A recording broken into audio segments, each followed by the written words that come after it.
나는 부동산이 있어. 땅도 있고 집도 있어 이래. 근데 그게 돈이야? 저 양평에 있는 땅 내놓으면 팔립니까? 2, 3년 가도 안 팔려. 그럼 어떻게 하겠어? 거지 생활이지. 그래 돈은 늘 필요해. 밥 먹어야지, 의료비 내야지, 자동차 뭐 세 내야지, 뭐 돈은 필요한데 수입이 없으니까. 그러니까 그 박스도 두두 댕기고 자녀가 나를 도와줄 줄 알았다 이게. 우리 아무도 부모를 모시는 생각을 안 하는 거야. 물어보면 나도 돈이 없어요 하니까. 오늘 모실 분은요, 나이는 숫자에 불과하다, 이 말이 정말 확 와닿게 해주실 그런 분을 모셨습니다. 80이 훌쩍 넘은 나이에도요, 억대 연봉의 강사로 활발하게 활동 중이신데요, 노후 설계에 대한 노하우부터요, 인생 이모작을 준비하는 모든 분들을 위해 엄청난 인사이트를 전해주시는 21세기 사회발전연구소 이보규 소장님을 모셨습니다. 소장님 어서 오십시오. 아이고 반갑습니다. 반갑습니다. 현재 2024년 조금 안타까운 사실이긴 한데요, 우리나라 노인 빈곤율 그리고 자살률이 수년째 OECD 1위를 기록하고 있잖아요. 그만큼 어떻게 보면 노년에 접어든 이 시니어 분들이 겪고 있는 소외나 차별, 이런 문제들이 너무 큰 사회적 문제로 떠오르고 있습니다. 소장님께서 바라보시기엔 어떠신가요? 사실 1등은 뭐든지 좋은 거잖아요. 그런데 노인 빈곤율과 자살률이 1등이라는 건 사실 부끄러운 일입니다. 우리가 14년째 우리가 1등입니다. 우리가 한 40%라고 이제 말씀을 드리고 있는데 다른 나라는 그렇게 많지 않아요. 그러니까 다른 나라 비교해 보면 일본은 약 20%고 미국이 22% 정도 돼요. 근데 이제 선진국이라는 노르웨이라든가 덴마크 이런 데는 4% 정도 되거든요. 굉장히 차이가 나는군요. 그러니까 우리나라가 노인 빈곤율이 아주 많은 거예요. 그다음에 이제 노인 자살률 문제인데요. 난 자살하는 사람들이 우리나라 어투를 바꿔야 된다고 생각하는 거야. 뭐냐면 소위 뻑하면 그냥 죽겠다는 거예요. 맛있어 죽겠다, 힘들어 죽겠다, 더 죽겠다, 뭐 좋아 죽겠다, 뭐 둘이 먹다 하나 죽어도 모르겠다, 뭐 죽는다는 말을 입에다 내새기는 거예요.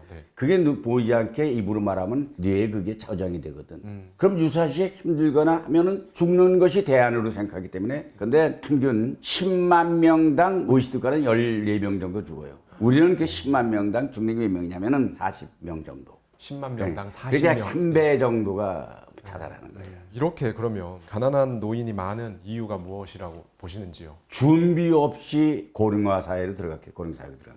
아무 준비 없이. 옛날에는 노인들이 평균 수명이 80년도만 해도 65세예요. 그러니까 60대 퇴직하고 나도 5년 내지 7년 살면 다 죽는 거야. 그것도 농경사회야. 농사지 먹고 살아. 그러니까 노후 문제라든가 노년의 문제는 화두에 올라져도 안 없고 얘기도 안 듣단 말이야. 근데 급격히 이제 산업화 도시가 되니까 농촌 인구가 도시를 흡수되잖아요. 그러니까 전통적인 경제 기반 가족 구조가 깨진 거예요. 그 다음에 낮은 국민연금이 우리가 88년도에 국민연금이 도입됐거든. 네. 그래도 40세 넘는 사람들은 그게 남의 일이에요. 가입을 안 했어요. 비정규직도 많고 또 저소득이 많기 때문에 연금이 없단 말이에요. 그럼 노인 들어서 소득연금 없으면 가난해질 수밖에 없잖아요. 그다음에 이제 고령화 속도가 빨라지니까 빠른 속도 고령화 되니까 은퇴 후에 생활이 어려울 수밖에 없겠죠. 네. 왜냐? 돈 벌어놓은 거 다 썼는데 저 같은 경우에도 그래요. 제가 60세에 그만두면서 개인연금을 들었어요. 그 은행에서 개인연금이니까 내가 원하는 시기에 타먹을 수 있는 거 아니에요? 네네. 몇 년간 드릴까요? 이러더라고. 그때는 평한 70 정도 살면 많이 사는 거니까. 네. 10년간 하면 내가 맡겨놓은 돈은 내가 다 차려 쓰고 죽겠다 해서 10년간을 내는 걸로 해서 개인연금을 탔다고. 근데 10년 지나갔잖아. 지금 다시 15년 됐잖아. 근데 지금 내가 죽어? 안 죽잖아. 네. 그리고 벌어놓은 돈을 다 써버린 거예요. 그 다음에 이제 뭐냐면 사회보장제도가 사회에서 노인들에 대한 대책을 세우지 못해. 가난한 사람이 많은 게 남자는 약 30% 정도 되면 여자는 40%가 넘어요. 가사노동으로만 하던 여성들이 남편 죽고 나면 전혀 경제력이 없잖아. 그지? 그 왜냐면 돈이 다 없으니까. 네. 그래서 사실 우리는 연금 제도도 좀 개편해야 되고 비정규직은 연금 어떻게 없잖아요. 수입도 잡잖아요. 그 다음에 이제 노년에 대한 교육. 이게 우리가 누가 시켜주도 안 시켜주잖아요. 학교에서도 안 시켜주고 나와서 안겨주고. 그러고 나와서 우리 그냥 어떻게 되겠지. 뭘 돼 되기는 뭐가 돼 되기는 정부도 아니고 자식들이 해줘야 돼. 자식들은 내 코가 석자야. 자식들 뭐라고 부모 모실 방은 있어요? 없어요. 자식들 방에 가면 거실에서 담도 덮고 자다가 나와야지. 없어. 그러니까 자식들 부모에게 돈 줄 만한 여력이 없단 말이에요. 그러니까 우리는 이제 가난한 수밖에 없다 이런 얘기를 말씀드리겠습니다. 그러면 소장님, 소위 비참한 노후를 보내는 시니어들의 치명적인 실수, 착각 이런 게 있다고요? 착각하는 게 뭐냐면은 연금 자산이 충분할 줄 아는 거야 다들. 연금 있으니까 나는 뭐 돈 걱정 연금 가지고 살겠다. 근데 그게 인플레이션이 되고 나고 돈이 좀 있어도 그게 지금 1억 있으면 10년 후에 가면 1,000만 원 가치밖에 없어요. 네. 그런 게 이제 문제고, 두 번째는 이제 나는 부동산이 있어. 땅도 있고 집도 있어. 이래. 집도 있고 땅도 있는 거 맞아. 근데 그게 돈이야? 저 양평에 있는 땅 내놓으면 팔립니까? 2, 3년 가도 안 팔려. 주변에 그러니까 우선 융자 받아 쓰잖아, 돈을.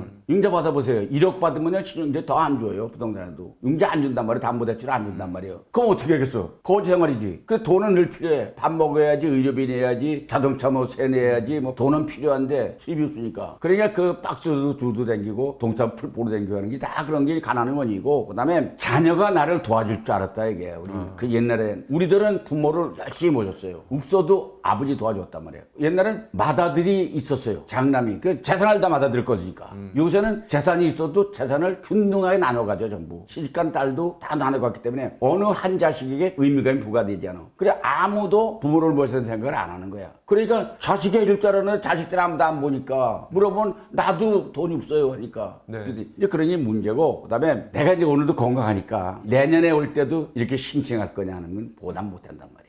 그러니까 건강이 항상 유득되는 거, 예상 보지 못한 일이 일어난다. 심근경색이라든가 혈액, 그다음에 이제 기대 수명을 과소평가한 거야. 아, 나는 이렇게 오래 살지 몰랐다는 게. 나도 지금 84살이잖아, 그지? 70세까지 원래 예상하셨는데. 84살. 내가 퇴직할 때는 70까지 살 거라고 생각했는데 전혀 예상 못한 거예요. 그다음에 이제 그냥 일을 계속 할 수 있을 것이다 하는 거야. 내가 맘만 먹으면 일 계속 할 수 있다. 내가 누군데 나이 들고 아마 7, 80대 되면요 어떻게 누가 일 시켜요? 남의 주머니 돈을 내 주머니로 옮기는 거거든. 돈을 받으려면 세 가지를 해야 돼. 노동을 해주거나 물건을 주거나 아니면 서비스를 제공하거나 그래야 돈이 나올 거 아니에요. 네. 근데 나이 들면 그거 다 못해. 돈 안 생겨. 그다음에 낙관적인 투자 계획이에요.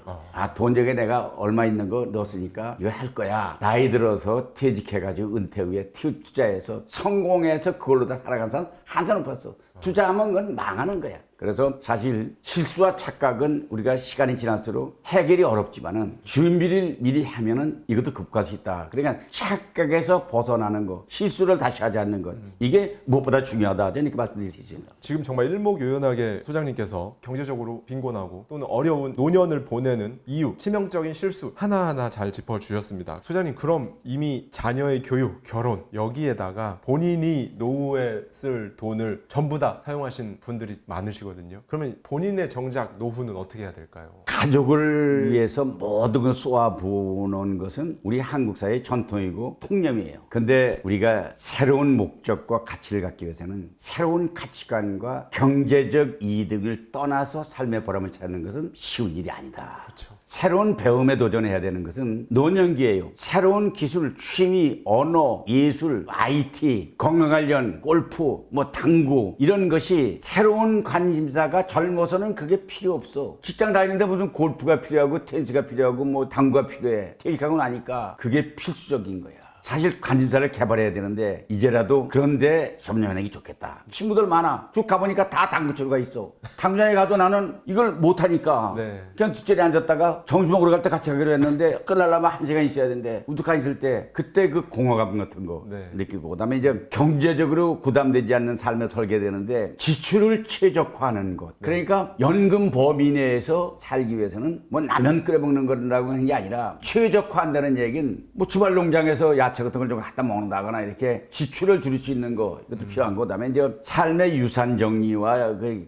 전수하는 건데, 사실 자신의 살아온 인생을 정리하고 그걸 기록하고 자녀에게 후대에게 넘기는 글, 영상, 회고록 다양한 방식으로 자신만의 정리해서 자녀를 위해서 헌신하는 것은 매우 가치 있는 일이다. 네. 그렇게 생각합니다. 그러니까 지출의 최적화도 중요하지만은 자기의 삶의 유산과 기록을 정리하는 것, 이것도 지금 너무도 중요한 문제다. 네. 이렇게 생각을 합니다. 그래서 한을 남기지 말아라. 우리 한의 민족이라 그러잖아요. 네. 우리 그런 얘기 많이 해요. 나는 눈 감을 수가 없어. 왜? 너 아들 나가지고 내 무릎에 앉히기 전에는 난 눈 못 감어. 다 한 한자를 까 있어. 이거 필요 없는 거야. 언제나 나는 오늘 죽어도 여한이 없다. 이렇게 한이 없는 인생. 이것이 이제 지혜라고 저는 생각을 합니다. 그렇다면 이런 경제적으로 어렵고 힘든 비참한 노후를 피하려면 어떤 것들을 준비하고 관리를 하면 좋을까요? 사실 재정적으로 어려운 상황이 되는 건 계획적으로 현명하게 접근해서 노후의 삶을 질을 높이도록 노력을 해야 돼요. 근데 우선 이제 뭐가 중요하냐 하면은 기본 생활비와 재정적인 확실히 이걸 확보를 해야 돼. 그러기 위해서는 퇴직하기 전에 연금도 확보해야 되고, 그 다음에 이제 퇴직에 이제 부채가 있으면 다 정리하고 놔야 되고, 지출 구조를 재검토해가지고 어떻게든지 소득 범위 내에서 지출하면은 부채는 없단 말이에요. 네. 근데 우리나라 사람들은 대부분 그건 상관없지 않아. 돈이 없으면 안 먹으면 되잖아, 그지? 근데 돈이 없으면 쓸 건 다 쓴단 말이에요. 그 다음에 뭐냐? 은행에서 빌리거나 남한테 빌리거나, 그게 이제 원인이 되는 거고, 두 번째는 우리가 주거 안정을 하기 위해서는 적절한 주거 환경이 필요해. 서울에 집을 살 때, 직장 다닐 때는 월급을 타고 돈이 드니까 유지가 돼. 근데 노인이 됐어. 애들 다 장가가고 시집가고 없어. 큰 번 집이요. 그 큰 집에 재산세 많이 나와, 관리 많이 나와. 거기서 뭐하러 그 향이 쓰느냐고. 그런 집 같으면 정리해가지고 자기의 마음에 맞는 공공임대주택이라든가 이런 데다 지출을 줄이는데 주거 비용을 줄였으면 좋겠다는 거. 그다음에 의료비 지출이 제일 많잖아요. 의료비가 제일 많아요. 예를 들어서 간이 나쁘다 이식을 해야 된다. 그럼 간을 구할 수가 없어요. 돈 주고 사도 몇 천만 원 줘야 되고, 간이 누가 제공을 해도 수술비만도 5천만 원에서 1억 정도 있었단 말이에요. 그러니까 그 돈이 어디 있어요? 그러니까 건강에 대한 관리를 꼭 해야 된다. 그러기 위해서는 규칙적인 운동을 하는 거라든가, 또는 무료 서비스를 받아서 건강검진을 받는다든가, 자기가 죽을 때까지 두 발로 걸어다니고 내 손으로 숟갈로 밥 먹고 내 손으로 화장실 가고 그러다 죽겠다는 생각을 하기 위해서는 건강을 계속 유지하는 게 중요하다. 그다음에 사회관계에 있어서도요, 우리가 지역사회 연결해야 되잖아요, 그지? 그러기 위해서는 지역사회 뭐 노인이면 경로당에 간다거나, 뭐 거기 또 뭐 복지관에 이용한다거나, 뭐 글씨를 배운다거나 이런 커뮤니티를 가져야 되고, 그다음에 소규모라도 수익을 창출할 수 있는 거를 해야 돼요. 뭐 소규모 창업을 해서 일을 한다든가, 뭐 조그만 김밥집을 내가지고 두뇌를 한다든가, 뭐 커피 판매점을 하나 만든다거나, 뭐 나이 들어도 어떻게든지 연금 위에 소득원을 마련하게 노력해야 된다, 이거. 그러니까 경제적으로 어려움에 초점 맞추기보다는 자기의 건강과 정서적인 안정, 삶의 질 이런 데를 높일 수 있는 방법을 연구하면은 노후의 대책으로는 그게 중요하다. 나는 그걸 강조하고 있는 거예요. 너무 좋은 말씀 해주셨습니다. 경제적으로 궁핍한 노후를 피하려면 어떻게 돈을 벌까, 돈 이게 아니라 내 건강, 내 삶의 질을 어떻게 하면 챙길 수 있을까에 대해서 연구하고 노력을 하다 보면 그런 노후의 수입이나 이런 것들은 부수적으로 다 따라올 수밖에 없다라는 그런 말씀을 해주셨습니다. 보통 이제 60에서 65세 사이에 다 은퇴를 하잖아요. 은퇴 후에 일을 계속 하는 것이 좋을지, 이거에 대해서는 소장님께서는 어떤 생각을 가지고 계신지요? 근데 그거 참 어려운 질문인데요. 은퇴 후에 일을 고려하는 이유는 그로 인한 장점과 주의할 점이 있습니다. 장점은 은퇴해도 일을 해야 되는 건 맞습니다. 왜냐하면 경제적으로 이유가 있고 추가 수입을 올려야 되고 건강한 일을 위해서도 일하는 게 좋고 사회적 관계를 유지하고 이렇게 해서는 사실 삶의 의욕을 독립하기 위해서는 일을 해야 된다, 이렇게 생각해요. 그런데 주의할 것은 과도한 업무 스트레스를 받게 되면 많은 여가를 버리잖아요. 그러니까 워라밸, 일과 휴식을 밸런스를 맞춰야 된다.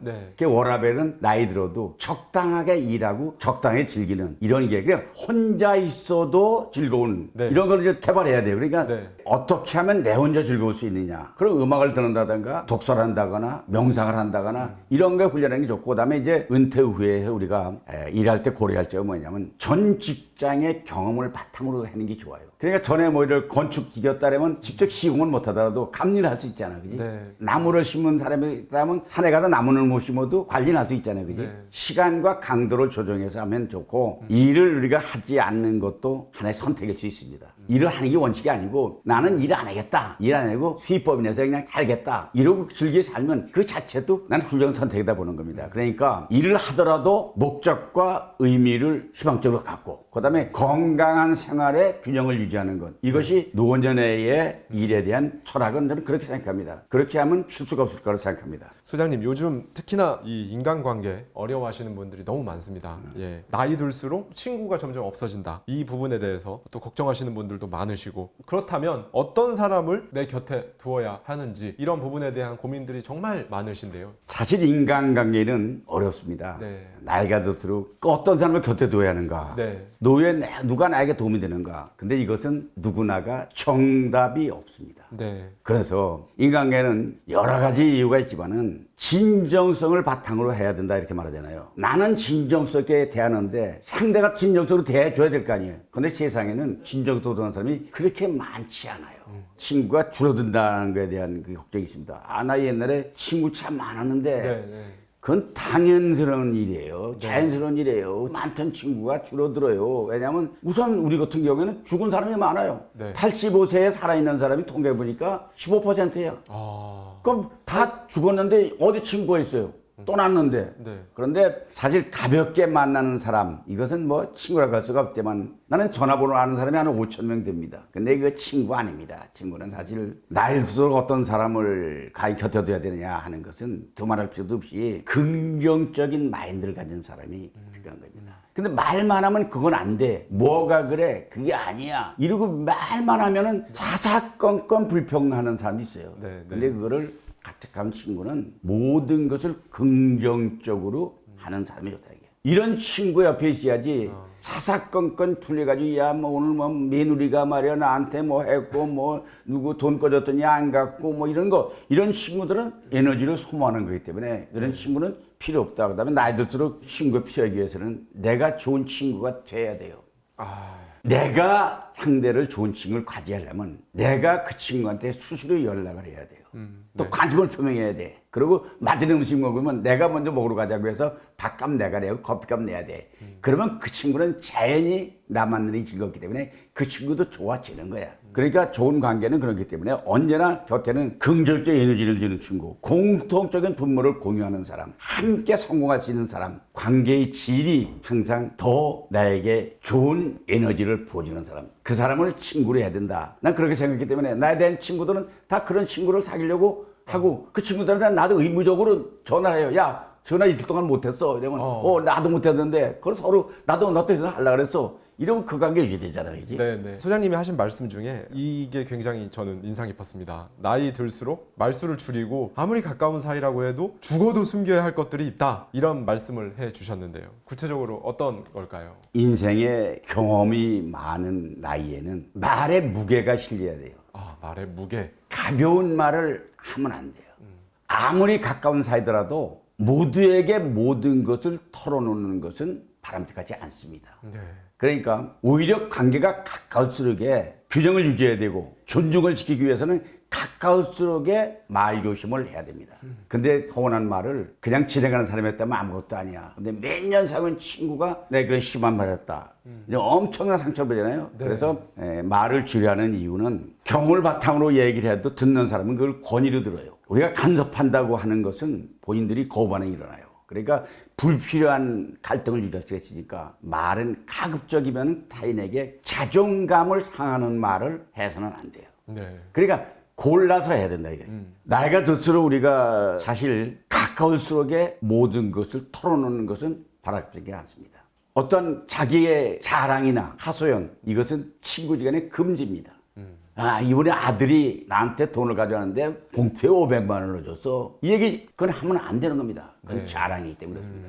그 다음에 하소연. 야, 오늘 마누라가 밥도 안 해줬어. 내가 오늘 라면 끓여 먹고 나왔어. 친구에게 어떻게 하라고.